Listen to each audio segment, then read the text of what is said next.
Hey everyone, here we are with another leadership update, and this one kind of is by way of introduction into sort of some of the way we're headed in the second half of this year. We're going to be talking about being real in church. I think that at times in all churches, including ours, we're not the best at this. We haven't created enough of a culture where people can feel safe to be themselves, to be able to come in and bear their frailties. Now, I get why. Some of the time we think, well, if we bear the frailties, aren't we empowering a person to stay in their frailty? Aren't we empowering them to stay in their sin? But I think that because we've gone out of our way to kind of shun that side of our nature, our flesh nature, we've potentially created a false environment where people feel like they have to put on a facade and have a mask up when they come. And there's no room for growth in that. And so as we talk about our room to breathe vision, part of that is this will be a church, we believe, where there's space for people to be frail. There's space for people to come in a safe environment, be supported and be loved. You may have heard Pastor Steve White say he has this motto in his church in Monash where he says, come as you are, but don't stay that way. And I think that's the whole concept we're after with being real. It's that people can come in, and you guys as leaders can come as you are. I can come as I am, frail, imperfect, and be able to be normal about that. Be able to say, hey, I'm on a journey. I'm going to make mistakes. Let's all be real with each other. Let's be transparent with each other.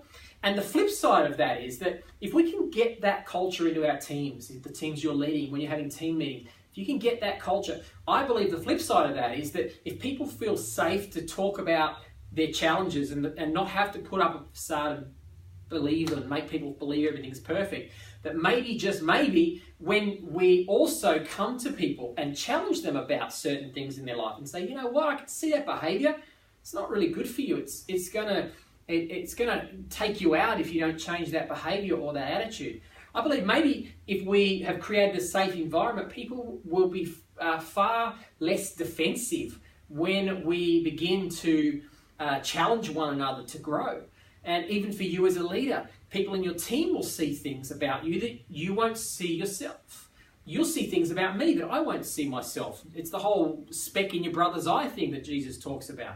And if we're in a safe environment, if we're in an embracive environment, then I think we'll be okay when someone comes to us and says, hey, there's something in your eye.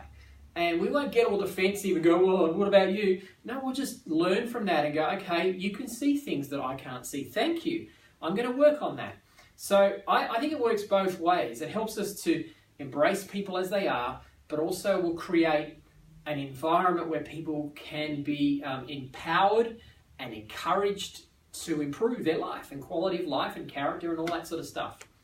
I'm really excited about that. I think a whole get real kind of theme is going to be really good for us as individuals and in our teams. So I want you to work on making that get real kind of safe environment important to you and to the people you lead.